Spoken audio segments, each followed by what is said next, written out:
This is Innovating Leadership, Co-Creating Our Future. I'm your host, Maureen Metcalf, founder and CEO of the Innovative Leadership Institute, where we help leaders be future ready. We're recording this interview from the 2023 International Leadership Association Global Conference in Vancouver. The ILA is celebrating its 25th anniversary. I am delighted to have with us the board chair of ILA, Mike Hardy. He's a founding director of the Center for Trust, Peace, and Social Relations, and Hyppolite Ntigurirwa, a Yale scholar and PhD candidate in the center that Mike is the founding director for. Hyppolite's research focuses on rebuilding trust as a means for sustainable peace. In 2019, he became an international news item when he performed a 100-day walk across 1,500 kilometers of Rwanda to mark the 25th anniversary of the genocide, inviting people to join him and share their stories of peace and forgiveness. Hyppolite, let's start with you and your story. How'd you get here? Well, it's a journey. It's a journey of life. Finding myself a child survivor of the genocide against the Tutsi in 1994 in Rwanda led me to see the world as a different world, if you want to say. And all my work focusing on making sure, hopefully, that what I've seen, no child will see it, or what I've heard, no child would hear it. So my work has been like that, and I did sociology, always aiming to contribute to understanding of leadership and understanding of how leaders can prevent violence to happen. So I am at the LA because of the work I'm doing right now with research on trust and trying to see how you can rebuild trust or how you can build trust to prevent violence. Your story has more meaning when we understand what you went through, because as we think about genocide, most of us have an image of what that might be. But at least for me, I have no lived experience of it. It's what I read on the news. But beyond that, most of us have no idea. We don't see family members killed. And so would you be willing to share? Because I think part of what is so exceptional about your story is that you survived that and overcame and want to make peace versus being angry and turning into a militant or just someone who's struggling to survive. You've thrived. Thanks for describing that. I think there was just months after the genocide, life had to go on and I had to start my primary school. I was 7 years old when it happened. So everything was really like living in memories and memories that still go on today, and living in that, you say, to describe it. Like I say, I was 7 and I saw many people that I knew from my family, including my dad, being killed by the people I considered as neighbors and friends. And I was also a child slave for the killers. Many children that we were with actually didn't survive. And for 100 days, every second was a second of death. And we were always hoping to die in a non-misery way, which doesn't make sense. So after all that horror living through, we're not talking about hunger. We're not talking about what I have seen as a child, seeing women that I knew, that I considered like aunts, I considered like sisters, being raped. And you get out of that traumatized as a child, and you are in school and you are being told science and maths and everything. You don't know what to do. You just live life. And so after that, in school, I didn't speak at all. I was sitting in class, looking at a teacher. A woman would remind me, a woman I've seen being killed, and all those memories. So when I was 15, I was really tested as a young boy who's trying to really find the objective in life. But then the government has been supporting me. But then that time, I was not able to find transportation to go to school, which was how many dollars to pounds? Less than 5. The frustration of young guy who wants to achieve, who put everything into education is what can save the world. I stopped going to school, and I too started thinking of the ways I could become a killer and revenge for my family, for my father, for my relatives. Everything changed when I got helped. And along this story, the kindness of people made me see a world in a different way. And the Congolese medical doctor saw me not going to school, and then he approached me and long story short, he helped me to go back to school. And I gave up on the plan to try and find a way I could become killer. So through education and everything and the kindness of my godparents who rescued us, who tried to help us in the genocide, all that kindness, all those things made me realize that what kills people is not just arms or guns. It's the ideologies that the powerful, the people of authority puts into lives of people. So that influenced my work. That influences my work and how really to invite people with authority, and that means everyone, to really, really think about the work they do, to be the peace instead of just talking about peace and walking as if peace is something different from the humanity that people have in their own. And that's what guides my work. And that's why I'm looking into trust as a glue for the society and sustainability of peace. And I think leaders need that. I love the phrase, be the peace. When we talk about leadership education in our work, we talk about who am I being, how am I relating, and what am I doing? And we show it as gears, the being the largest gear. And I think people often think about leadership as the checklist of things I do. Just go to school, learn the checklist. I learn how to do crucial conversations and manage conflict. But if I am not being principled, if I am not being trustworthy, then I'm often a poor leader, even though I can execute the skills. You bring such an extreme example of being victimized early. How did you go from being angry, being scared, being hurt, to being the peace? That journey seems like you crossed a chasm, not walked across the creek outside. We tend to focus on being angry, on trying to do revenge and anger. But if you look back into the people, the heroes for me are the people and the leaders who try and be kind, who are empathetic. We have stories of people in Rwanda who said no to killing and they were killed, who rescued Tutsi who were being killed and they were killed with them. And those are the heroes I look at in situations of conflict or violence. And I think the kindness that I have been receiving from people and also education made me understand we're not just blood and fresh. The being is more than that. And whatever we put ourselves into understanding, that sentence has been always there. Or whatever you put yourself into, you can do it. But it never goes to being the peace, being kind, being empathetic. It goes only about having money or earning that or earning this. But we forget that the best wealth you can have is the joy, is peace, is the kindness. And those are the soft power that I'm looking at and I'm inviting everyone. Having witnessed the horror, the hardest part of humanity, the worst part of humanity, but also having seen the best part of humanity, I chose to go with that. And that's what made me to forgive.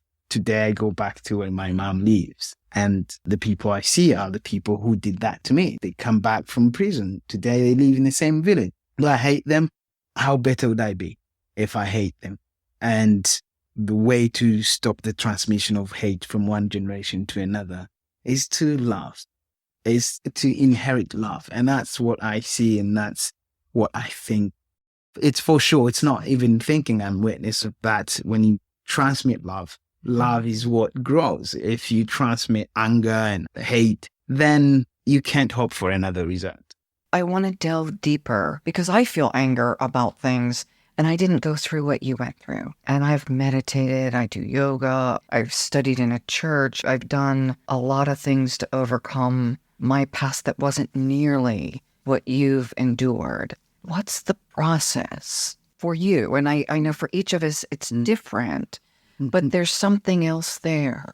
There's no defined one thing that can do that. But the purpose, I think the purpose of what you want to be is what can drive it. Of course, you can be angry, you can be that. But how much do you go? How do you use your anger? How do I use my anger? Of course, the trauma is there. I can't say that when I remember about what happened, there's no sorrow, there's no grieving. It's there. But how do we orient? Where do we put our focus? How do we orient our anger? We experience racism, we experience misogyny, we experience all kinds of really not nice things. But where do we orient our energy is what matters, I think. And through the process, it can take long. I'm talking about Rwanda. We still have people who have, wounds, who have not come to the terms of forgiving and who have come to the terms of not confessing. And all that is a journey. It's a journey. It's a process. But also the conditions that surrounds the environment we go in, the things we access. Education is very, very important. Learning sociology and still learning, again, how things work. And being positive, I think it can help and try to find good things into people instead of just being an angry person. I love the idea that it's still there. It's where you choose to focus. And so, Mike, I interviewed you 3 years ago, and you talked about finding the peace in yourself. You'd been running a peace center for a long time, but you talked about being a peaceful person, not a thing you do out there, but a thing you do in here. So I'd love to hear where you are on your own journey and how the two of you came to connect. Hyppolite's story is quite remarkable, and he's a remarkable man. Let me say that to start with. He's also a very good friend now. But when we met, it wasn't because of that story, interestingly. It wasn't because I was searching out for people with this special experience or thing. I do that anyway. I'm always interested in learning from others. But it was following an initial meeting in which we had clearly shared interests about building a world which was better than the one that we have and the one that you look back at. And that co-joining of a sort of shared interest allowed us to bounce into each other. Now, it's just overwhelming that I have a relationship with someone who has some clear magical competences at being able to reflect and articulate the very point you've made about where you are. And peace starts within yourself. You could almost compile my career around a set of experiences, incidents, and stories. I try not to, because I hope there is a little consistency and in where it's developed. But I certainly arrived in the later part of my career when I had the opportunity to build a peace studies centre in Coventry, which is the UK's city of peace and reconciliation, and was doing a lot, but not enough, in my view, at that responsibility. And I then realized very quickly that actually I needed to sort out the peace internally before I could have any chance of encouraging, cajoling, enabling others to rally round. And it was meeting people like Hyppolite and a whole variety of people. I now better understand the concept of servant leadership, the subordination of my abilities and my wish for change to the power that other people have and that can bring. Where I'm now, well, in a recent session at this conference, I said I'm quite a cynical optimist. I'm really anxious about where we are. We are in a terrible place. The years I've spent hoping for structures and processes which would lead to more peacefulness in our relationships, more love in the way we relate one to another, you get into despair, don't you? This week we've seen the most savage recurrence of terrible atrocities by evil people. It knocks you back, really knocks you back. But what it does also is reinforce how important the work we try to do in our small way. 3 years ago, I referred to my journey that brought me into leadership and to the International Leadership Association specifically. I think that leadership provides us an opportunity, if we get it right and we improve it and we think about it more, to move at a faster pace. I still think it's going to be a challenge, as Hyppolite reminds me quite often. It's still difficult, but I've now got clear in my head that better leadership won't solve the problems. It won't meet all the challenges, but it will accelerate our movement forward. And bad leadership holds us back. And it amplifies the problems. It really makes them worse. Yeah. Barbara Kellerman's passion for toxic leadership and bad leadership, for raising the profile, is really important too. What I've found in this leadership community is a whole range of ideas, a whole range of conceptual thinking, evidence-based practice. And we can begin to interrogate these and, from our experience, map where we are individually in our person to some of the big ideas that are out there and some of the small ideas there. And it's not surprising, of course, if we're humble enough to learn from the lived experience of others, we have a chance at moving forward because we can multiply those experiences and multiply those aspirations. One of the themes I've heard at the conference, you talked about it last night. Hyppolite, you just mentioned it. I heard it from police officers. It was the word love. And that's not a traditional word we hear in leadership. It's certainly not a word that we hear from police people and folks like that. Someone who's had your journey, love is such a powerful word.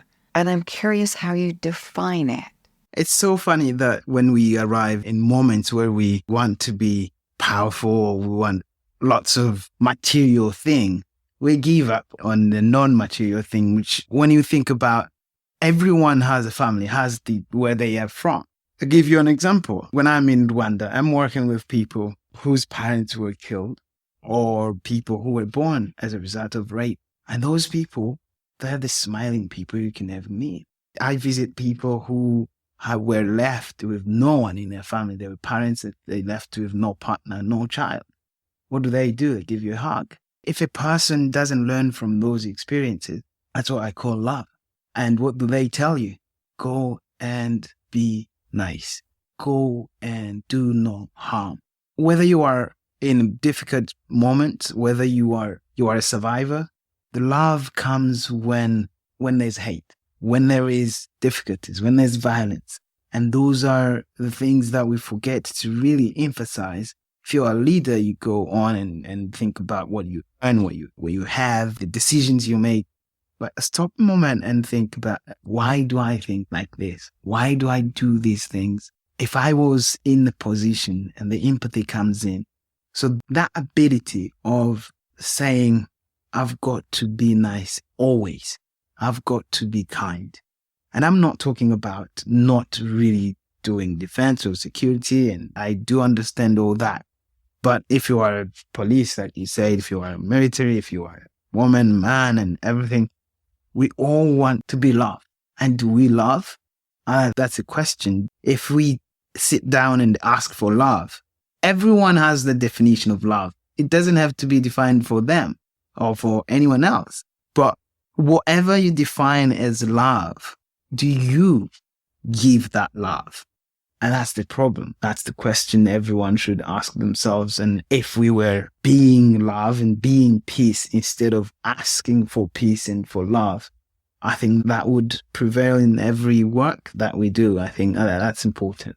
I may be kind, but I also exact consequences.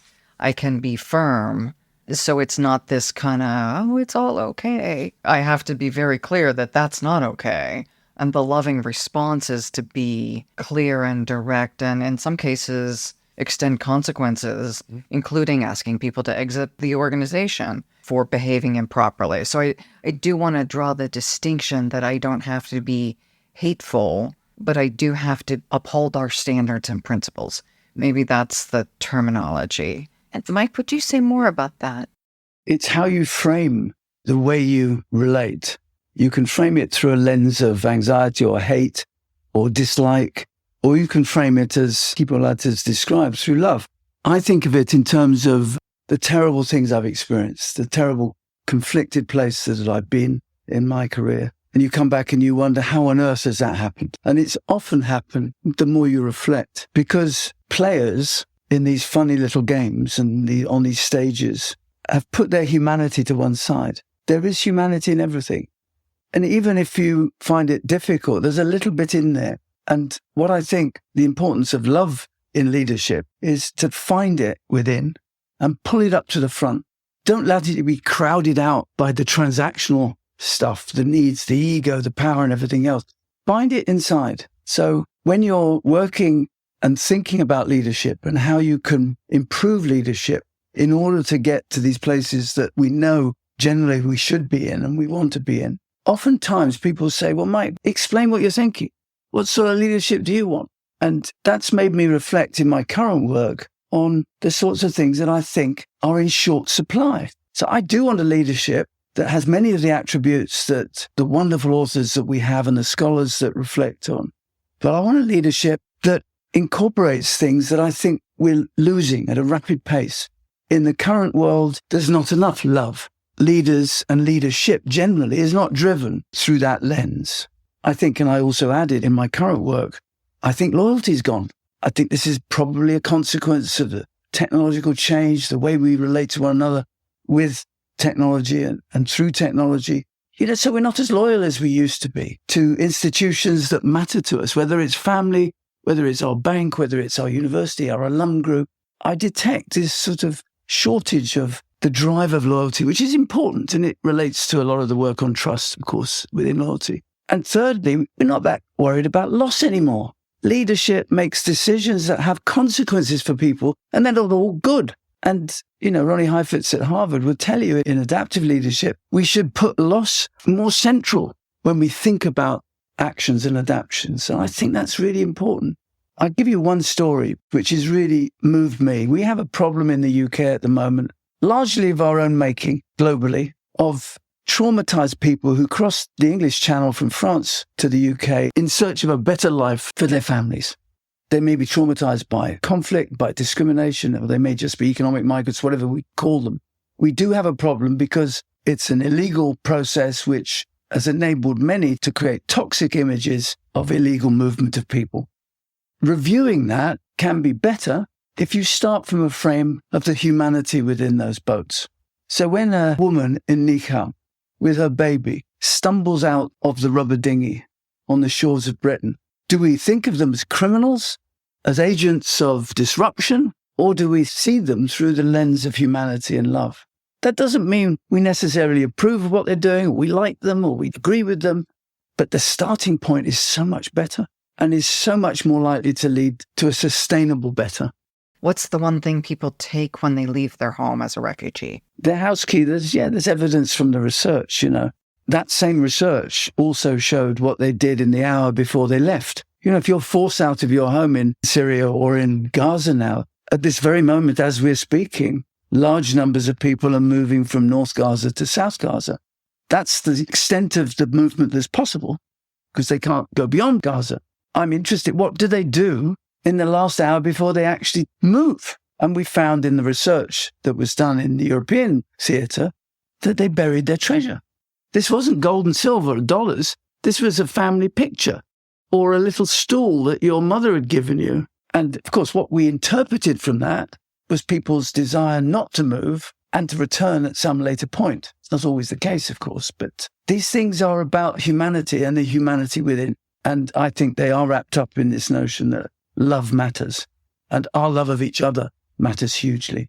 Humanity and humanness. We're going to have more migrants with the climate challenges. We're going to have more migrants with the economic challenges. We don't have a global migration policy. From the World Economic Forum, we know it's going to be a very large number, large percentage of humans over the next couple of decades moving, and they won't necessarily get to bury their treasure because it'll be underwater or some other variation of not terribly inhabitable, and they probably won't be going back. There is such a call for us to rethink nationally and internationally.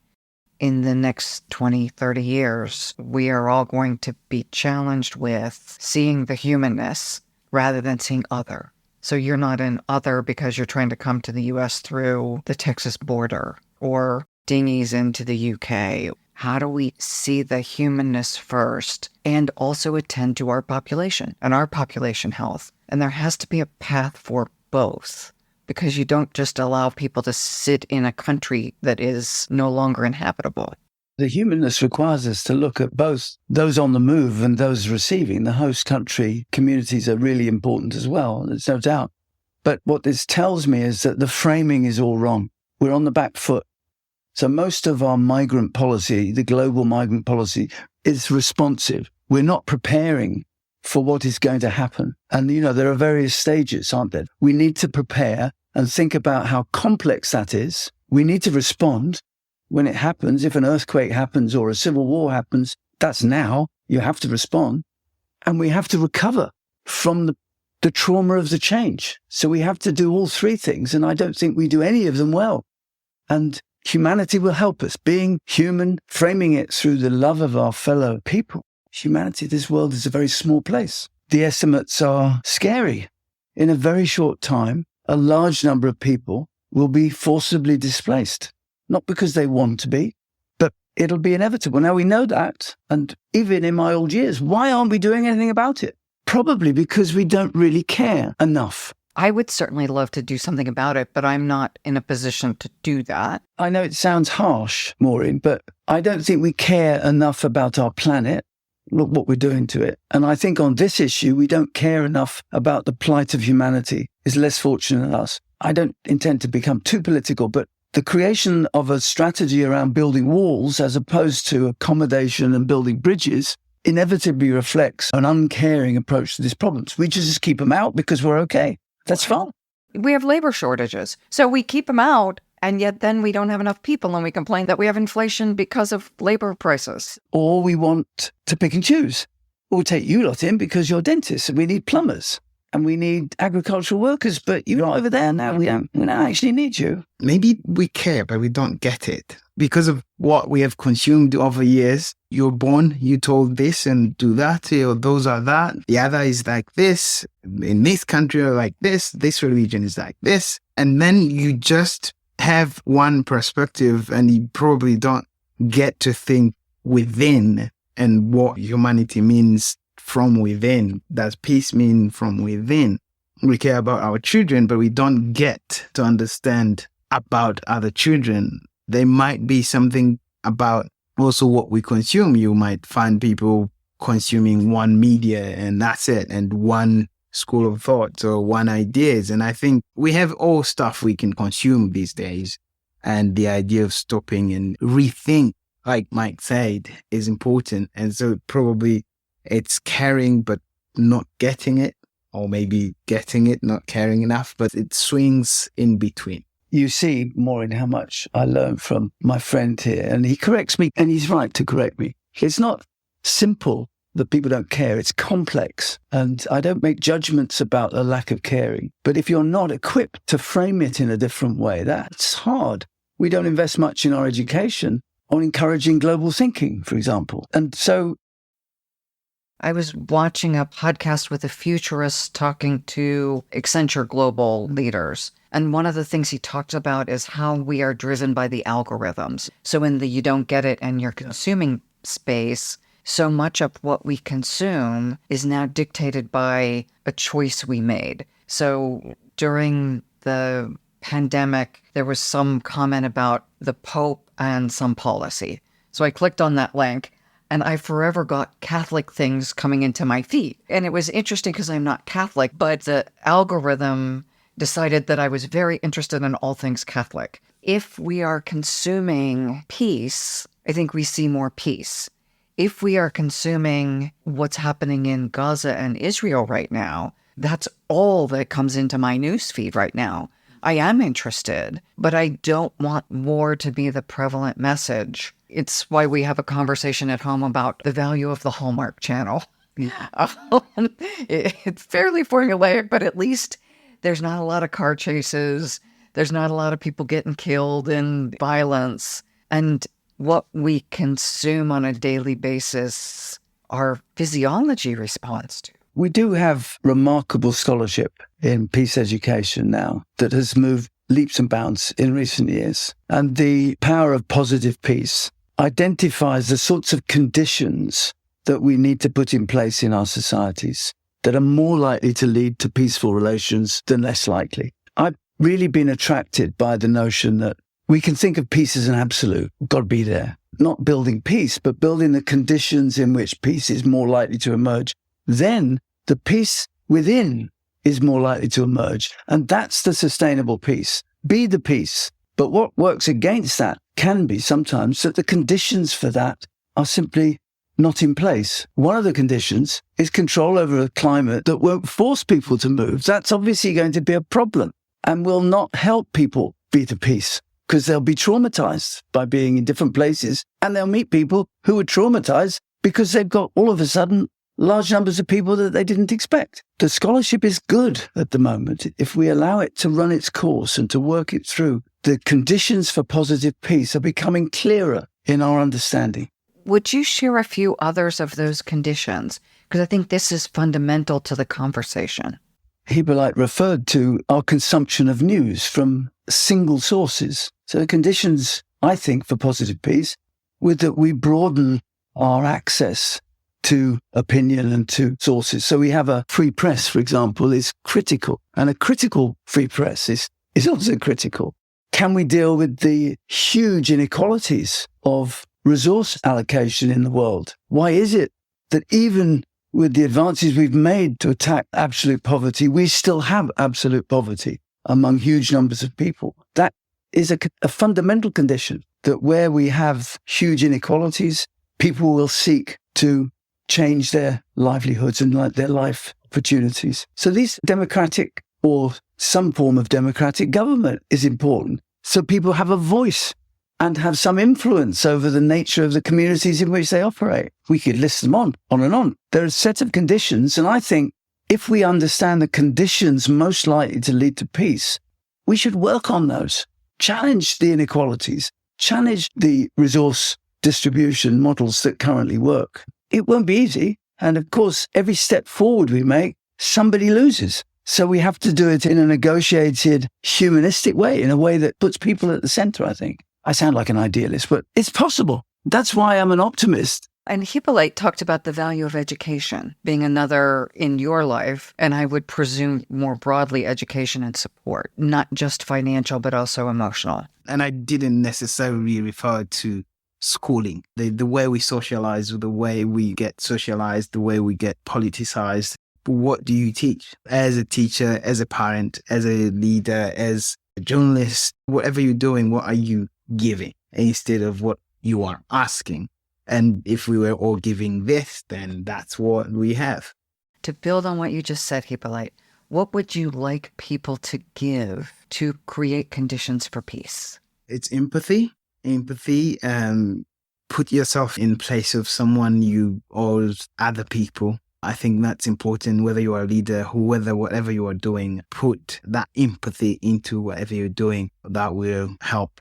And Mike, what would you ask people to give to create these conditions? Love. I think we both share that very powerfully. And that your approach to the other should be one that's unconditional. You might be knocked off course by disapproval or by behaviors that are simply not acceptable. Absolutely not acceptable, so be clear. But approach with unconditional commitment to humanity, I think.